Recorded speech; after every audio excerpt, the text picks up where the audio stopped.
Well, hello there, and welcome to another Wine Steward video.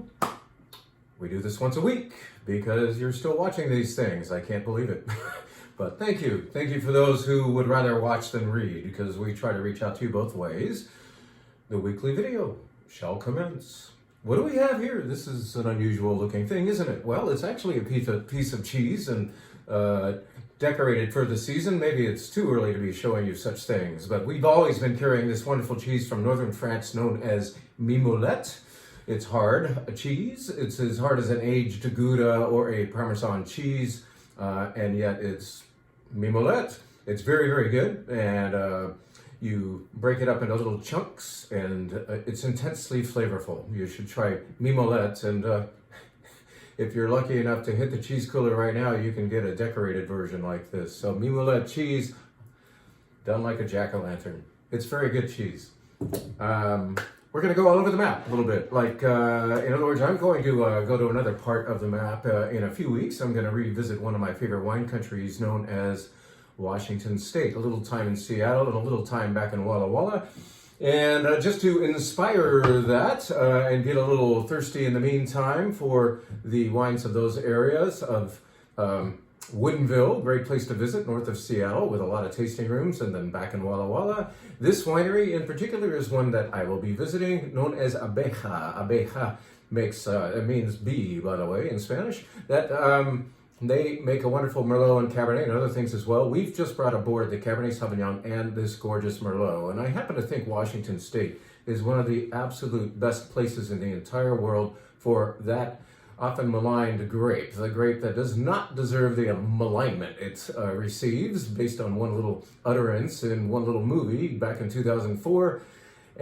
We really are seeking to restore the reputation for this fantastic great grape. The most planted grape in Bordeaux is also heavily planted in Washington State. And like I said, I think they make one of the best. This is not overly dense. It's not underflavored. It is just right. And that's what I expect from Merlot, to be a just right, slightly more civilized version of, say, its kin Cabernet Sauvignon. So a little more soft, a little more easy, silky, delicious, beautiful Merlot from Abeja. You ought to try it out. If you haven't had a good Merlot lately, get back into that grape via this Washington State wine, Abeja. Every week when we do these videos, I'm going to remind you that we are now also in the spirits business. We're not pouring it upstairs, but we are showing you really thoughtfully chosen bottles. In other words, we are tasting everything that we buy, a la our wine buying, now in the realm of spirits. So let's show you this first. Just to tell you that we have a beautiful rye whiskey. This is distilled in Indiana, but then the product gets finished in Texas, where Milam and Green is a operation led by 3 women who are making beautiful, beautiful whiskeys. Now, this is a rye whiskey. They also make bourbon, and what is the difference? Bourbon must be American. It has to be made in America, and it has to be at least 51% corn as the main grain in bourbon. Well, same rule applies to rye, except it is made in some other countries. This, like I said, is good old American rye whiskey, and the basic requirement is that it be made of at least 51% rye, that other grain. And you get a little more complexity, I think, from a rye whiskey. They are a little more mysterious in their flavor sometimes, or a little more earthy. This particular one got 97 points from the Wine Enthusiast magazine. And I'm just going to show that I don't know everything about this product yet, and just tell you what they said. 97 points, voila. And complex and enticing, this rich take on rye has a notably deep, ruddy hue with toffee and red fruit aromas. By the way, this is finished in port barrels from Portugal. So barrels that once hosted beautiful port over there on the Douro River of Portugal have been brought over, once empty, and now host this particular port barrel finished rye whiskey.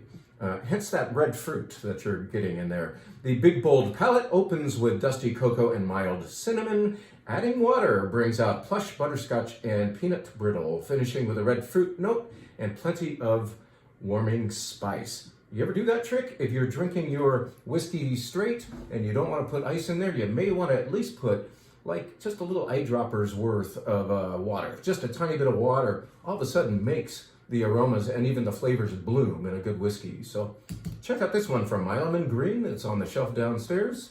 And let's tell you about one other spirit really quickly. Let's tell you about this. Wait, that doesn't look like spirit. That looks like beautiful rosé wine. Yes, it is. And yet, these folks in the south of France, in Provence, are also making gin. Look at that. It's pretty. A pretty pink gin from Provence, France. Very rosy, fragrant, floral qualities happen in this particular beautiful bottle from Mirabeau. Mirabeau, south of France. Irresistible, isn't it? All right. Enough on spirits. Let's tell you what's going on our wine bar this week. Okay, we'll just rip through these real quickly and tell you that the sparkling wine of the week is a new entry here. This is a wine that we've never carried before, and it just came aboard this week. I can't even remember the name. Bailly La Pierre. And more importantly, this comes from Burgundy, France, or Bourgogne, as the French would more accurately name it. Bourgogne is the region for this wine, and what do you think is in it? Well, red Burgundy is made of Pinot Noir. White Burgundy is made of Chardonnay, but there's two other grapes, at least two other grapes in play there sometimes. And these Cremant de Bourgogne, sparkling wines from Burgundy, France, can often include 4 different grapes, and this one in fact does. This includes Chardonnay and Pinot Noir, the best known grapes of Burgundy, and some Aligoté and some Gamay Noir. So it's a white, it's a brut, it's beautiful, it's very tasty and fairly affordable too. So we want to introduce it to you the right way by getting it up on the wine bar to make it the sparkling wine of the week. Bailly La Pierre. White flight. This is fun. This is like a quintessential wine steward wine flight. Why? Because these 5 wines are all Chenin Blancs, what we often call the best grape in the world, Chenin Blanc. So let's go all over the world and have some nice Chenin Blancs. These are all dry wines, don't worry, they're not sweet, but they do have beautiful fruits, sometimes lemon curd qualities. We'll just rip through this real quick. This is Simonsig from Stellenbosch, South Africa. And next comes, where shall we go next? Let's go to Anjou. Bless you. Anjou. It is that is a wine region in the central Loire Valley of France, famous for its Chenin Blanc. And this, in fact, is a very refreshing example from Mary Taylor. That she's the importer. I can't pronounce the name of the producer, so I'll just say that Mary Taylor imports it. Very nice. Anjou. Bless you. And then let's come back on. Let's go to Foxen. How about that? Santa Maria Valley. This is one of the great Chenin Blancs that we try to carry every year if the restaurants aren't buying it all. This is one very old Chenin Blanc vineyard, like I said, in Santa Maria Valley down there in Sideways Country, most recently shown in our Sideways Country events. The next Chenin Blanc that we will pour will take us to Northern California for a wine that actually blends 50% Chenin Blanc with some other grape varieties. But I believe the Chenin Blanc as grown in Clarksburg component of this wine really prevails as far as the beautiful flavors. A little more full-bodied happening here. And finally, we're going to go to what I would consider the best place in the entire world for the grape Chenin Blanc. We know of the wine regions within the Loire Valley of Vouvray and Mont-Louis-sur-Loire. Some people have heard of Janier or Janier, and yet this is Savinier, which is downriver a little bit. Saumur is also fantastic for the grape. But Savinier is special, and it's a smaller region, so it's a little harder to get. We don't always have a Savinier on the shelf, but right now we have this beauty. So 5 Chenins in a row. Very fun immersion into that white wine grape. Good stuff.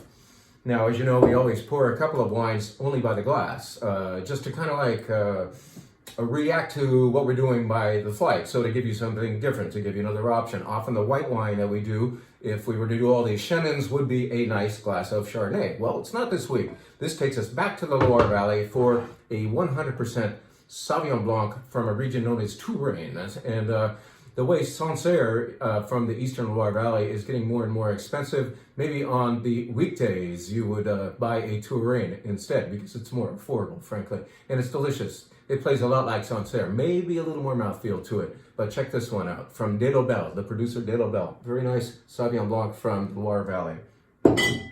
And because I have it on the shelf, I'm bringing it back upstairs. This is a wine that many of you world-class wine club members have enjoyed from us. This is the very first red wine that we've ever carried from where? Bolivia, grown at about 6,000 or 7,000 feet up. This consists of 3 different grape varieties, Tannat, Petit Verdot, and Malbec.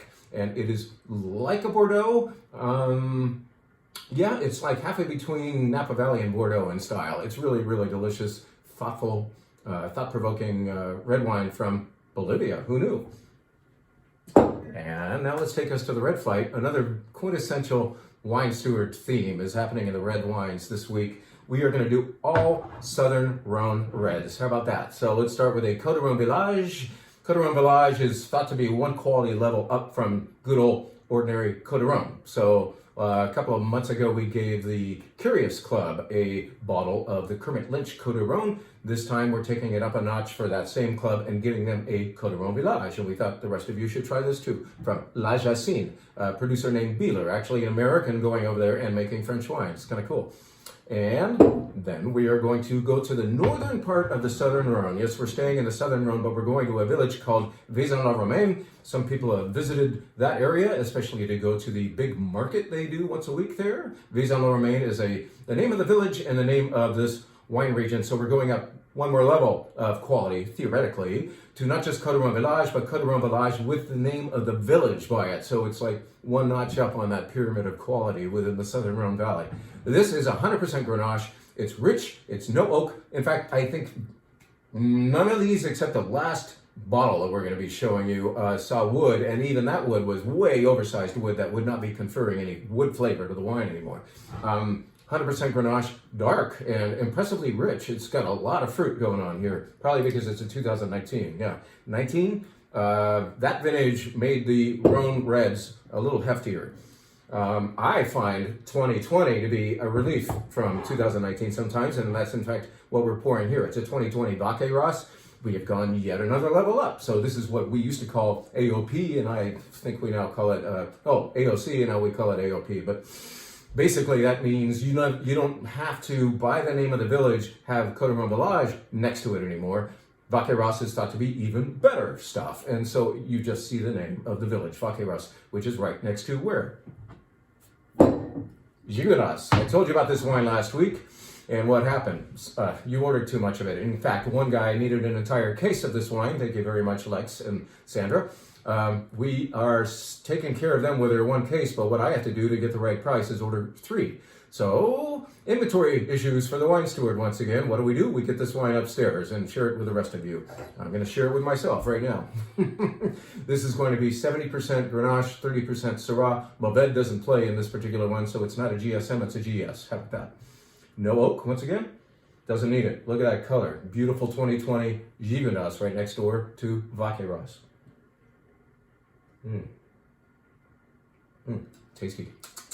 That has kirsch, fruit, some white pepper, and some garrigue. Garrigue meaning the kind of airborne, wind-blown herbs de Provence quality, because those herbs grow naturally around there, and they, along with that Mistral wind, baste the grapes, some people believe, and I think it happens here. Very tasty. Now, we would not do a Rhone flight for you without finishing with the granddaddy, Châteauneuf-du-Pape. This is lovely, reserved quality Châteauneuf-du-Pape. And what I mean is it's not bombastic, it's not over the top. In fact, it's a rare 13% alcohol Châteauneuf-du-Pape. That's very, very hard to find these days, but this is much more drinkable than some of the bombs that are coming out of that region now. And, nothing wrong with those, but sometimes you want to be able to drink 2 glasses of Châteauneuf-du-Pape. This one, you can. This is very, very tasty wine. Domaine de Villeneuve. That finishes up the red flight, and we are finished with this video. Thank you so much for watching, and we hope to see you upstairs soon. Bye-bye.